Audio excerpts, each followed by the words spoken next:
Hey. Oh, this is How are you, Fred? huge. Good to see this guy. He's been talking about it all day, so I'm glad he's here. Fred Taylor, this is like I told him, like, this is my childhood walking in. I am a huge Jaguars fan. So Oh, yeah? Fred, Man. Fred Taylor being in the building today, when we heard we had the opportunity to speak to you, I'm like, how fast can this happen? So No, thank my you. pleasure being here, man. Thanks for having me. Thank you so much for spending some time with us. Oh, So yeah. can you let us know? So you got something coming up with the Super Bowl's coming down here. Right. And Yep. so what is going on with the NFL experience there? What do you have going on? That's exactly what it is. The NFL experience, basically, is just where the fans want to be during the Super Bowl.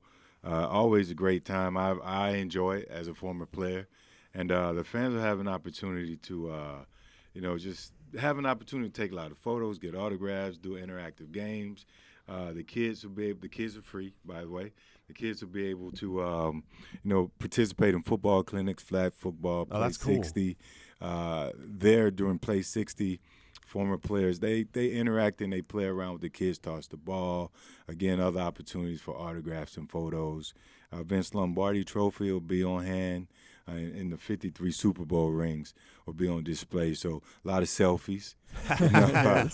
People love it. And tickets go on sale today. Oh, right. Starting today, yeah. That's pretty So cool. it's a We were good just deal. talking about how crazy the Super Bowl is going to be down here. Like Miami's man. one of those cities you definitely want it in, Better believe but it. it's going to be Yeah. it's going to be bananas. So Yeah. like this sounds like a football carnival for people. It is. It'll be indoors over at the Miami Beach Convention.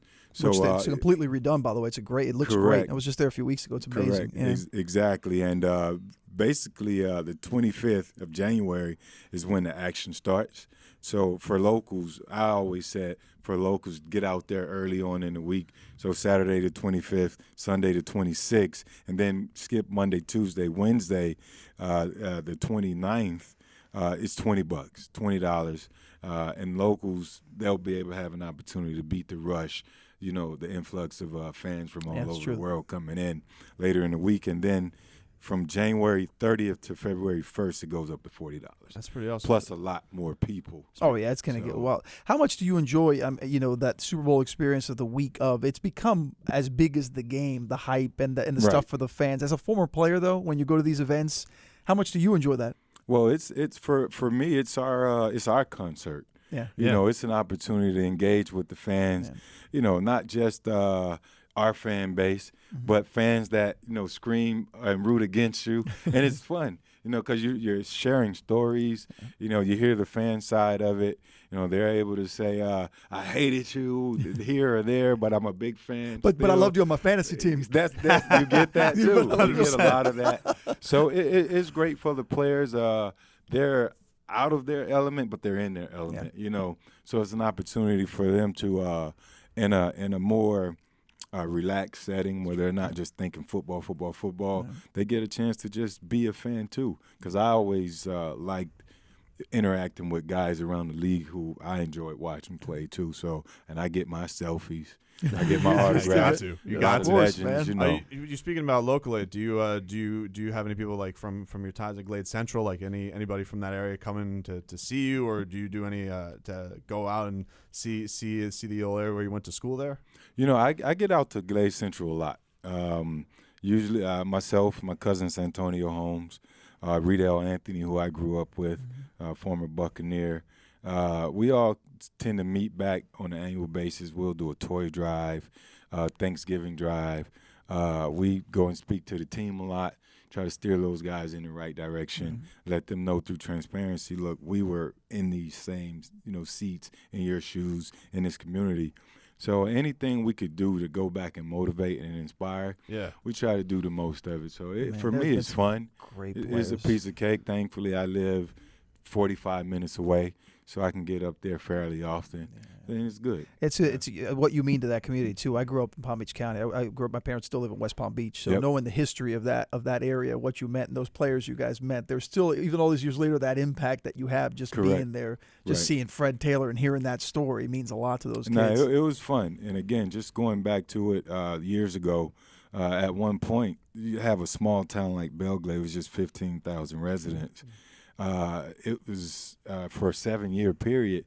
we had the most guys from one high school Crazy. in the NFL. Crazy. So we were churning out athletes left and right. Got a Super Bowl MVP in my cousin Santonio, Yeah. and a lot of the young guys that are there now, going off to different colleges, spread around throughout the country. At what point do you know it's like it's football's like religion there? Like at what age do you know like it's the biggest thing? Well, there's nothing else to do.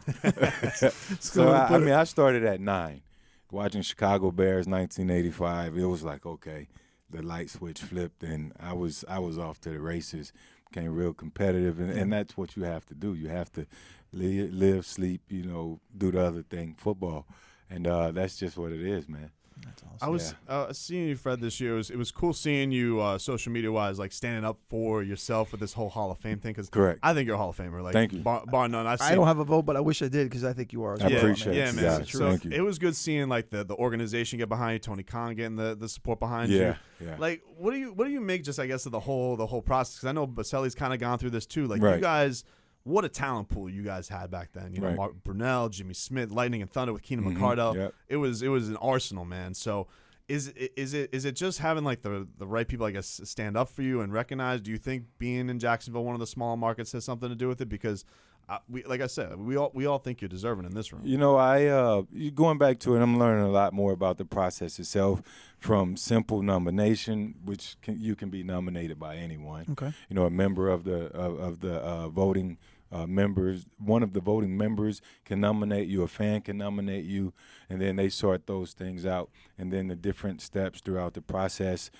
In my particular situation, which I just learned, was not until you're an actual finalist, everyone gets an opportunity to hear, your pitch, your campaign. Okay. Well, you're not pitching or campaigning, but they get to go in there and they dissect and really do a deep dive in your career.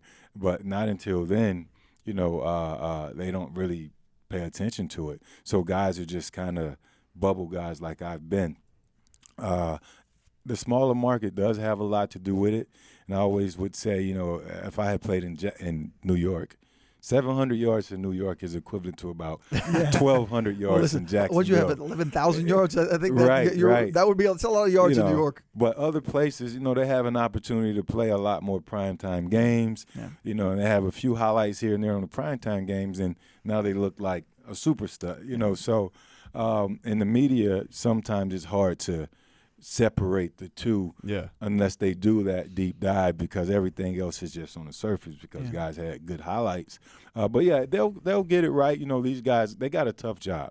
There's so many elite players. Yeah. If it were as simple as saying, of the 32 modern day guys, Fred is ranked 15th right now statistically, then it'd be a no-brainer. Yeah. But it's such a backlog of other guys that have had opportunities, soup guys that have rings, so it's so much. So I have to respect the process.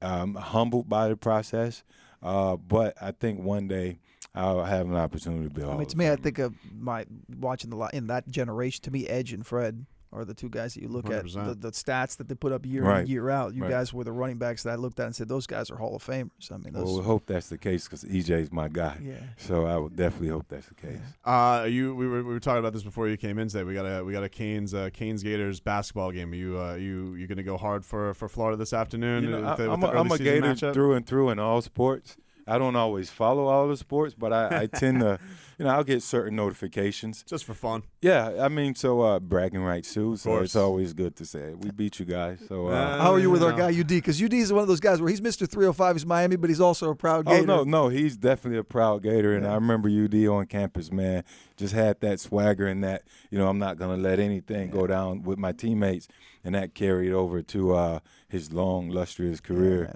with the Heat. So he's done great there, man, and he's just got the all-time rebounder. Yeah, he's always proud of the rebounding record that he has. Heat, and then when he comes to the game, right, it's a different energy every time he comes to the game. Yeah.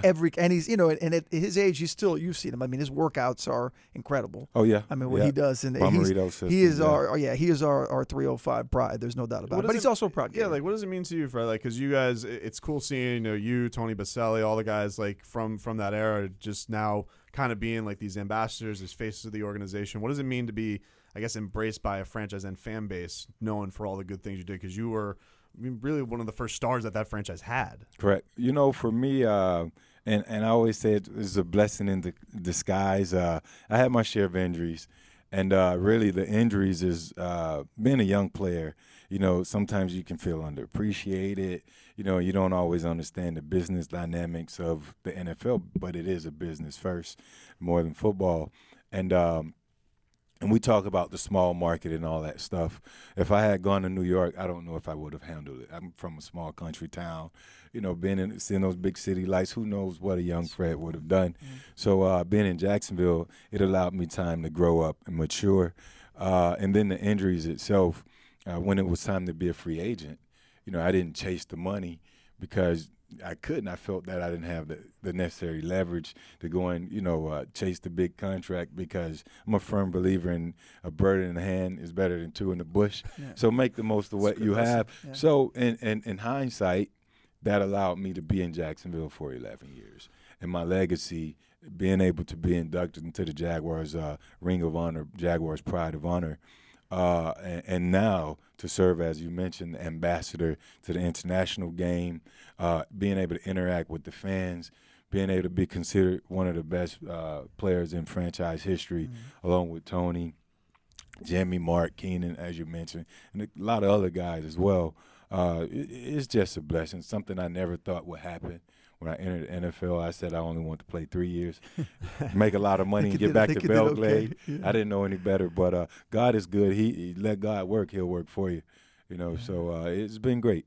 Before we get you out of here, let them know again how what people can do to get tickets to the NFL experience and what they can look forward to. For sure, without a doubt. NFL.com/Super Bowl experience is where they can go to purchase tickets starting today at 11 o'clock. NFL One Pass app is an app they can download to get more information as the event closes in. But again, it's going to be awesome. They'll have an opportunity to just do so much and interact and really get to see how the NFL shine in its biggest event of the year. And you'll be doing a lot of stuff that week as well. For sure. I'll be out. So if you see me, I'm very approachable. And I enjoy giving back, taking photos, autographs, whatever great. It is. Yeah. That's awesome. Fratello, this was a true throw for me. Thanks so much for spending some time. Yeah, look forward to seeing you Super Bowl week. Hopefully we get great weather, and we'll enjoy Miami, that's for sure. We'll talk a little boxing. Our guy Peter Kahn, Forbes boxing writer, he will join us next, talk a little Wild Ortiz. And Floyd Mayweather announces he is coming out of retirement. We'll get to that next. Boy.